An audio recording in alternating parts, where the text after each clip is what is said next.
নমস্কার, বাংলা মন থেকে বলছি সন্ময় বন্দ্যোপাধ্যায়। আজকে আপনাদের কাছে এমন একটা বিষয় নিয়ে এলাম যেখানে রাজীব কুমার রয়েছেন। রাজীব কুমার এ রাজ্যের ডিরেক্টর জেনারেল অফ পুলিশ। দীর্ঘদিন রাজীব কুমারকে মণিভাণ্ডারে গ্যারেজ করে রেখেছেন এ রাজ্যের মুখ্যমন্ত্রী। পুলিশের চাকরি থেকে কিছুটা সরিয়ে দিয়ে অ্যাডমিনিস্ট্রেটিভ পোস্টে পাঠিয়ে দিয়েছিলেন। আবার সেই রাজীব কুমারকে ঠিক নির্বাচন সামনে, তখন 2024 লোকসভা নির্বাচনের প্রাক্কালে সেই রাজীব কুমারকে নিয়ে এসছেন রাজ্য পুলিশের ডিরেক্টর জেনারেল অফ পুলিশ করেছেন মনোজ মালব্য সরে যাওয়ার পর। ঠিক এই পরিস্থিতিতে দাঁড়িয়ে আজকে আমরা কেন রাজীব কুমারকে নিয়ে কথা বললাম। রাজীব কুমারকে আমি ব্যক্তিগতভাবে বিশ্বাস করুন, তার এক্সপার্টাইজকে খুব রেসপেক্ট করি, কিন্তু তার এফিসিয়েন্সি লেভেলকেও রেসপেক্ট করি, কিন্তু তার অ্যাডমিনিস্ট্রেটিভ কাজকর্ম বেসিক্যালি এ রাজ্যের কত ক্ষতি করছে সেটা একটা জলজন্ত প্রমাণ নিয়ে আপনাদের কাছে এই মুহূর্তে আপনাদের কাছে এলাম। আপনাদের মনে আছে শেখ শাহজাহানের পর কয়েকদিন পরে আচমকা রাজীব কুমারকে সংবাদ মাধ্যম ধরেছিল, এবং সংবাদ মাধ্যম ধরে কি বলেছেন জিজ্ঞেস করেছিলেন শেখ শাহজাহান সংক্রান্ত ব্যাপারে। সঙ্গে সঙ্গে রাজীব কুমার খুব স্মার্ট অফিসার, তো সঙ্গে সঙ্গে বলেছেন কেউ আইন হাতে তুলে নিলে তাকে কিন্তু আমরা ছাড়বো না। বুকে বল পেয়েছিলাম, মনের প্রত্যয় পেয়েছিলাম ডিরেক্টর জেনারেল অফ পুলিশ যখন বলছেন যে শেষ পর্যন্ত কেউ হাতে আইন তুলে নিলে তাকে আমি ছাড়বো না। কিন্তু শেখ শাহজাহানের ব্যাপারে কি করলেন? কিচ্ছু করেননি। শেখ শাহজাহান নিয়ে পুলিশ ভর্ৎসিত হয়েছে কোর্টে, বসিরহাট পুলিশ প্রোটেকশন দিয়ে শেখ শাহজাহানকে রেখে দিয়েছে। তখনই বোঝা গিয়েছিল ওটা মুখের কথা রাজীব কুমারের। কিন্তু সেই রাজীব কুমার মানুষের সেন্টিমেন্ট, মানুষের প্রয়োজন নিয়ে কেন খেলেন, এটা আমাকে বারবার করে ভাবায়। আমি আজকের এই প্রতিবেদনে প্রথমে আপনাদের নিয়ে যাব জীবনতলা, দক্ষিণ 24 পরগনা জেলা, ভাইপোর জেলা, যে দক্ষিণ 24 পরগনা জেলায় ল অ্যান্ড অর্ডার, আইন শৃঙ্খলা বলে কিছু নেই।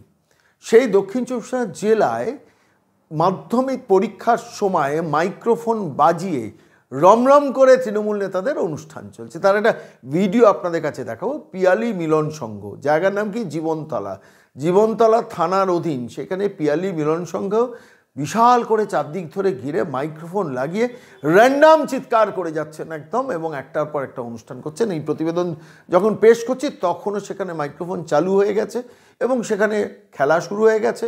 বিভিন্ন দলকে লক্ষ লক্ষ টাকা দিয়ে পুরস্কার দিয়ে নিয়ে আসা হচ্ছে। সবথেকে ইন্টারেস্টিং যেটা, এই ফুটবল টুর্নামেন্টে যেখানে মাইক্রোফোন বাজছে, সেখানে সেই ফুটবল টুর্নামেন্টে সম্ভবত 8টা দল, সেই 8টা দলের মধ্যে একটি দল আছে জীবনতলা পুলিশ স্টেশনের। সেটাও ওখানকার আমার থানার ওই অঞ্চলের থানার সংশ্লিষ্ট একজন মানুষ, সে মানুষটি ফোন করে বললেন যে আমাদের থানা অংশগ্রহণ করছে। দেখুন, আমার হাতে নির্দিষ্ট কোনো প্রমাণ নেই, কিন্তু আমি প্রমাণটা পেলাম কোথায়? খুঁজতে বিভিন্ন ভিডিও খুঁজতে পেলাম যে উদ্যোক্তারাই বলছেন জীবনতলা পিএস, অর্থাৎ জীবনতলা পুলিশ স্টেশন। আমাকে যে ভদ্রলোক ফোন করে বলছেন, থানার সঙ্গে সংযুক্ত এক মানুষ, তিনি ফোন করে বলছেন আমাদের বড়বাবু খেলাতে পার্টিসিপেট করছেন। ভাবুন, থানার বড়বাবু পার্টিসিপেট করছেন, মাইক্রোফোন চালিয়ে অনুষ্ঠান হচ্ছে। এবং বারবার করে থানাকে বহু অঞ্চল থেকে মানুষকে জানানো হয়েছে যে দেখুন, মাধ্যমিক পরীক্ষা এই সময় মাইক্রোফোন চালিয়ে এইভাবে চিৎকার উল্লাস করে অনুষ্ঠান করা যায় না। তাও থামেনি, তার কারণ জীবনতলা পিএস যুক্ত। আমি হাতে নাতে প্রমাণ নিয়ে আপনাদের কাছে এসেছি। আমি প্রথমে চলুন টুকরো ভিডিও আপনাদের কাছে দেখাবো। প্রথমেই দেখাবো যেখানে জীবনতলায় পিয়ালি মিলন সংঘ যারা অনুষ্ঠানটা করছেন তার একজন উদ্যোক্তা প্রথম দিকে মাইক্রোফোনে অ্যানাউন্স করছিলেন যে যেখানে জীবনতলা পিএস এর নামটা বলেছেন। একটু ভালো করে কান খুলে শুন। পিয়ালি মিলন সংঘের পরিচালনায় 28শে জানুয়ারি থেকে নৌশালোকে 7 দিনব্যাপী আমন্ত্রণীমূলক ফুটবল টুর্নামেন্টের আয়োজন করেছি, যেখানে আমাদের টিম হিসাবে অংশগ্রহণ করেছে SB11 মেদিনীপুর আছে, খাজা বাবা মোবাইল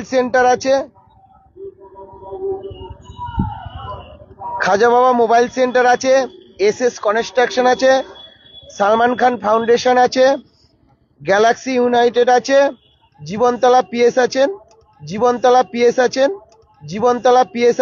ঘটনা হলে এই টুর্নামেন্ট যখন চলছে এবং আজকে 4 তারিখ 4 ফেব্রুয়ারি আজকে সেখানে ফাইনাল ম্যাচ হচ্ছে। এবং আমি মধ্যশিক্ষা পর্ষদের যে তালিকা সূচি দেখছিলাম, আমার কাছে সেটা রয়েছে, আপনাদের স্ক্রিনে সেটা দেখাচ্ছি। 5ই ফেব্রুয়ারি মানডে সকাল 9:30টার সময় ইতিহাস পরীক্ষা।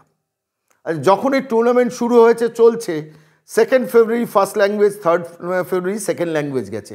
মানে গতকালও সেকেন্ড ল্যাঙ্গুয়েজে পরীক্ষা হয়েছে, তার আগের দিন 2 তারিখ ফার্স্ট ল্যাঙ্গুয়েজ শুরু হয়েছে। আপনারা জানেন সবটা, 2-3 দুদিনই পরীক্ষা হয়েছে। আর সেই সময় পুরো কদমে সেখানে ফুটবল টুর্নামেন্ট করতে হচ্ছে এবং কারা করছেন, একদম যারা উদ্যোক্তা তারা, তাদের সঙ্গে পুলিশের সম্পর্ক। জীবনতলার ওসি নিজে যুক্ত, জীবনতলার থানা নিজে যুক্ত, জীবনতলার থানার নিজের টিম দিয়েছে আপনাদের। এরপর দেখুন আপনারা 5 তারিখ অর্থাৎ এই প্রতিবেদন যেদিন পেশ করছি ঠিক তারপরের দিন ভোরবেলা সকাল থেকে শুরু হবে ইতিহাস পরীক্ষা। সেই ইতিহাস পরীক্ষার সূচি মধ্যশিক্ষা পর্ষদে। আমি সমস্ত ঘটনাটা যখন জানতে পারলাম, আমি থানা সংশ্লিষ্ট ব্যক্তিকে ভদ্রকে বললাম যে আপনি যদি পারেন আমাকে কিছু ভিডিও পাঠাবেন, তো যদি কোনো কিছু বলে ছবি তোলা বারণ, প্লাস আমি থানার সঙ্গে সম্পর্কযুক্ত, ফলে স্বাভাবিকভাবে আমার পক্ষে পাঠানো মুশকিল, আপনি খুঁজে নিতে পারেন, কারুর না কারুর কাছ থেকে পাবেন। তারপর সার্চিং অপশানে গিয়ে খুঁজতে পেয়ে গেলাম। এবং দেখুন সকালবেলা একটা ভিডিও আপনাদের কাছে দেখেছি, রাতের ভিডিও তো মানে আছেই, সকালবেলার ভিডিওটা দেখুন। সেই ভিডিওটা এই মুহূর্তে বাংলা বার্তা বাংলা মনে দর্শকরা একবার দেখে নিন, তারপর ফিরে আসছি। পুরো লেগে রয়েছে মাঠের সাথে। এই এখন পর্যন্ত দেখুন আমাদের মাঠ একদম পুরো 100%-এর মধ্যে 90% পুরো কমপ্লিট হয়ে গেছে। 90% বলতে মানে 99% একদম পুরো কমপ্লিট হয়ে গেছে আমাদের মাঠ। দেখে রয়েছে মাঠের পিছনে সেই সকাল থেকে না খাওয়া দাওয়া না চান করা, সেই সকাল থেকে অক্লান্ত পরিশ্রম করে আজ পর্যন্ত এখনো সেই গোলকিপার পাউস না। সকালবেলার ভিডিওটা দেখলেন, মাইক্রোফোন চালিয়ে তখন উদ্যোক্তারা অ্যানাউন্সমেন্ট করছে, মাধ্যমিক পরীক্ষা চলছে সেই সময়। তারপর রাত্রিবেলা আলো জেলে একদম ফুল স্পিডে লাউড স্পিকার চালিয়ে জীবনতলা পিয়ালি মিলন সংঘ, যেখানে জীবনতলার থানা নিজে পার্টিসিপেট করছেন, বড়বাবু তার সঙ্গে যুক্ত রয়েছেন, কি কীর্তি করছেন, সেই একটা টুকরো ভিডিও আপনাদের প্রথমে এরপর দেখা। আমাদের মধ্যে উপস্থিত আমাদের guest, honourable guest Mehtab Hossain, আমি একটু তাড়াতাড়ি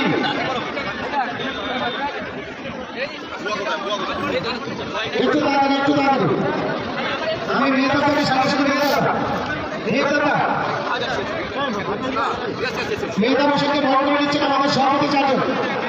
মেহতাব থেকে একটা সবাই আমরা চলে আগে হয়ে যান মেহতাব হোসেনের জন্য। সবাই আমাদের ক্লাবের 4 জন সভাপতি, আমাদের 4 জন গেম সেক্রেটারি এবং সম্পাদককে বলবো স্বস্তিটাকে বরণ করে নেওয়ার জন্য। তাড়াতাড়ি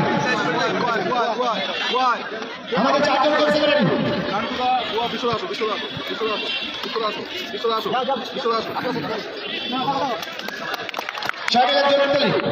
আমি মেয়েদের থেকে 2-4টা কথা বলার জন্য। এই ভিডিও খুঁজে পাওয়ার পর যে কোনো দায়িত্বশীল নাগরিক কী করতে পারেন, আমাদের মনে হলো যে তথাকথিত ইলেকট্রনিক্স মিডিয়া, সংবাদপত্র সব জায়গায় আমি ভিডিওগুলো টুকরো টুকরো পাঠালাম। আমি এখনও পর্যন্ত কোনো সংবাদ মাধ্যম দেখিনি যে সংবাদ মাধ্যম তারা গিয়ে পুরো ব্যাপারটাকে নিয়ে রাজ্য পুলিশ বা জীবনতলার থানার ওসিকে জিজ্ঞেস করছেন যে সেই ঘটনাটা কি হচ্ছে, মাধ্যমিক পরীক্ষা যখন ঘটছে তখন চলছে, তখন এটা কি করা যায়, করতে পারা যায় থানা যুক্ত হয়ে। স্বাভাবিকভাবেই কেউ যখন করলো না, তখন একজন দায়িত্বশীল ছোট্ট পরিসরে আমরা বাংলা মনে কাজ করি, আমাদের মনে হলো পুরো বিষয়টা নিয়ে। ভাইপোর জেলাতে তো ঘটনাটা ঘটছে, ফলে স্বাভাবিকভাবে আমি জানি পুলিশ ওখান থেকে ইশারা থাকলে আর পুলিশ আর নড়ে চড়ে বসবে না। তখন আমার মনে হলো যে আমি পুরো ব্যাপারটা নিয়ে রাজ্য পুলিশের ডিজির অফিসকে জানাই, ডিরেক্টর জেনারেল অফ পুলিশকে জানাই, ওয়েস্ট বেঙ্গল পুলিশকে জানাই, যেখান থেকে অন্তত একটা ব্যবস্থা আসবে, নির্দেশ আসবে নিচের তলায় যে এই ঘটনা ঘটছে। ফলত আলটিমেটলি প্রেশারে থাকবেন তারা, এবং প্রেশার পড়লে শেষ পর্যন্ত এই মাধ্যমিক পরীক্ষা চলাকালীন এই তাণ্ডব, মানে ইতিহাস পরীক্ষা পরের দিন না, তার আগের দিন মাইক্রোফোন চালিয়ে বিশাল এলাকা ঘিরে চিৎকার চেঁচামেচি করে সমানে একটা অনুষ্ঠান চলছে। এবং আমি আপনাদের দেখাচ্ছি, আমি নিজে একটা টুইট করলাম, সিদ্ধান্ত নিলাম, সেই টুইটটা এই মুহূর্তে আপনাদের বাংলা মনে দর্শকদের দেখাচ্ছি, যেখানে লিখলাম জীবনতলা থানা চুপ, মাধ্যমিক পরীক্ষা চলাকালীন কিভাবে মাইক্রোফোন বাজিয়ে এই কারবার চলে জিজ্ঞাসা করলাম, ব্যবস্থা নিন। ওয়েস্ট বেঙ্গল পুলিশকে বললাম ব্যবস্থা নিন। মমতা অফিসিয়ালকে বললাম দেখুন জীবনতলা থানার লজ্জাজনক ভূমিকা। আমি আরেকবার পড়ছি। আমি 12:55 সময় 23 ফেব্রুয়ারি রাজ্যের মুখ্যমন্ত্রী রাজ্য পুলিশকে টুইট করে ভিডিওটা দিয়ে সমস্ত ব্যাপারটা জানালাম। জীবনতলা থানা চুপ, মাধ্যমিক পরীক্ষা চলাকালীন কিভাবে মাইক্রোফোন বাজিয়ে এই কারবার চলে, ব্যবস্থা নিন ওয়েস্ট বেঙ্গল পুলিশ।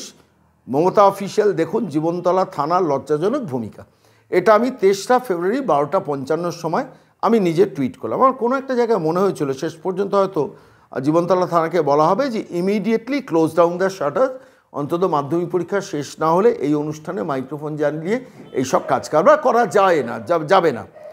এরপর আমি ঠিক দুপুর 1:15 আমি ওই দিনই 23 ফেব্রুয়ারি সেকেন্ড একটা টুইট করলাম, আমার মনে হলো ব্রাত্য বসুকে ওখানে ট্যাগ করা দরকার এবং থানার ওসির নামটাকেও লিখে দেওয়া দরকার। আমি রাজ্য পুলিশকেই লিখলাম, কিন্তু যেখানে লিখলাম জীবনতলা থানা ওসি সমরেশ ঘোষ চুপ, মাধ্যমিক পরীক্ষার সময় তারস্বরে মাইক বাজিয়ে চলছে এই উৎসব, দেখুন ওয়েস্ট বেঙ্গল পুলিশ, দেখুন মমতা অফিসিয়াল, দেখুন ব্রাত্য বসু। অর্থাৎ রাজ্য পুলিশের ডিরেক্টর জেনারেলকে বললাম, রাজ্যের মুখ্যমন্ত্রীকে বললাম এবং অবশ্যই ব্রাত্য বসুকে বললাম যে যখন মাধ্যমিক পরীক্ষার সময় চলছে সেই সময় তারস্বরে মাইক বাজিয়ে জীবনতলা থানার ওসি সমরেশ ঘোষ চুপ, সমরেশ ঘোষ চুপ। আমি খোঁজ দিচ্ছিলাম যে সমরেশ ঘোষ চুপটা কেন, তার কারণ এই ভদ্রলোকও এই ফুটবল টুর্নামেন্টের সঙ্গে নিজেই যুক্ত এবং তিনি দাঁড়িয়ে থেকে এই কাজটা করাচ্ছেন। আমাকে যারা টেলিফোন করে করে খবরগুলো দিলেন, আমার মনে হলো আজকে বাংলা মনের দর্শকদের জানানো দরকার। তাহলে প্রশ্নটা হচ্ছে আমাদের দিক থেকে এটা করেছি, করার পরও আজকে যখন এই প্রতিবেদন পেশ করছি তখন ফাইনাল চলছে। কালকে সকালবেলা সেখানে ইতিহাস পরীক্ষা, সেই অঞ্চলে প্রচুর পরীক্ষার্থী পরীক্ষা দিতে যাচ্ছেন। জীবনতলা থানা নিজে ইনভলভ হয়ে একটা ফুটবল টুর্নামেন্ট মাইক্রোফোন লাগিয়ে করছেন। একটা কাজ অবশ্য হয়েছে, সেটা হচ্ছে ভেতরে কাউকে ওই ক্যামেরা নিয়ে ঢুকতে দিচ্ছেন না উদ্যোক্তারা, বাইরের থেকে মাইক্রোফোনের আওয়াজ শোনা যাচ্ছে। আমি সে খবরও পেলাম, আমাকে যে বললোক ফোন করে বলছেন, থানার ওই অঞ্চল থেকেই ফোন করে বলছেন যে দেখুন মাইক্রোফোনের আওয়াজ আপনি পাচ্ছেন? আমি হ্যাঁ পাচ্ছি। বলে ভেতরে ঢুকতে দিচ্ছে না এইসব নিয়ে, ফলে স্বাভাবিকভাবে রেকর্ড করা যাচ্ছে না। আমি তবু চেষ্টা করছিলাম, আমার যারা যারা পরিচিত আছেন তাদের সবাইকে বলেছি যান একটু চেষ্টা করুন ওখানে রেকর্ডিং করানোর জন্য। প্রশ্নটা হলো যে একটা মাধ্যমিক পরীক্ষার 10 দিন আগে থেকে সমস্ত কাজ কারবার বন্ধ থাকে। এ রাজ্যে আমরা দেখেছি মাধ্যমিক পরীক্ষার আগের দিন পর্যন্ত এ রাজ্যের মুখ্যমন্ত্রী ধেই করে দৌড়ে বেরিয়েছেন, রাস্তায় রাস্তায় দৌড়ে বেরিয়েছেন, বিভিন্ন স্টেডিয়ামে সভা করে বেরিয়েছেন। তার ক্ষেত্রে কোনো আইনকানুন নিয়মকানুন নেই, তিনি বসে রয়েছেন এই রেড রোডের পাশে, রেড রোড না জায়গাটা, ধর্মতলার ময়দানে বসে রয়েছেন, আদিক্ষেতার ভড়ংবাজির একটা করছেন, ধর্ণা মঞ্চ করেছেন মানুষের দৃষ্টি ঘোরানোর জন্য, ক্যামেরার বুমের অ্যাটেনশন কাড়ার জন্য। ঠিক সেই সময় দাঁড়িয়ে সারা রাজ্য জুড়ে কি কারবার চলছে, Jibantala is an specific instance. আমার দুঃখটা কোথায় লাগলো জানেন, যে রাজ্য পুলিশের ডিজিকে জানানোর পরও এই ব্যাপারে কোনো ব্যবস্থা নেওয়া হলো না। আমি তাই ঠিক করলাম আজকে যখন ফাইনাল চলছে, কালকে সকাল হলেই যখন মাধ্যমিক পরীক্ষার ইতিহাস পরীক্ষা, সেই সময় জীবনতলা থানার ওসির নিজের ডিরেক্ট ইনভলভমেন্টে, থানার ইনভলভমেন্টে এই অনুষ্ঠান চলছে এবং সেটা হতে দিচ্ছেন ডিজি। তাকে টুইট করে জানানো মানে নিশ্চিতভাবে তার কাছে গেছে ব্যাপারটা, তিনি দেখেছেন। দেখার পরও জীবনতলা থানাকে নির্দেশ দেওয়া হলো না ইমিডিয়েটলি স্টপ করে। এই জন্যই বারবার বলি যে অ্যাডমিনিস্ট্রেশন প্রশাসন বলে এ রাজ্যে কিচ্ছু নেই। আবার বলছি অ্যাডমিনিস্ট্রেশন প্রশাসন বলে এ রাজ্যে কিচ্ছু নেই, যেটা আছে একটা মাৎস্য ন্যায়, একটা নৈরাজ্য। আমি আজকের এই প্রতিবেদন আমি আবারও শেষ করব ওই জীবনতলা থানার মাধ্যমিক পরীক্ষার আগের দিনের ওই অনুষ্ঠানে। মিলন সংঘের পরিচালনায় 28শে জানুয়ারি থেকে নৌশালোকে 7 দিনব্যাপী আমন্ত্রণীমূলক ফুটবল টুর্নামেন্টের আয়োজন করেছি, যেখানে আমাদের টিম হিসাবে অংশগ্রহণ করেছে SB11 মেদিনীপুর আছে, খাজা বাবা মোবাইল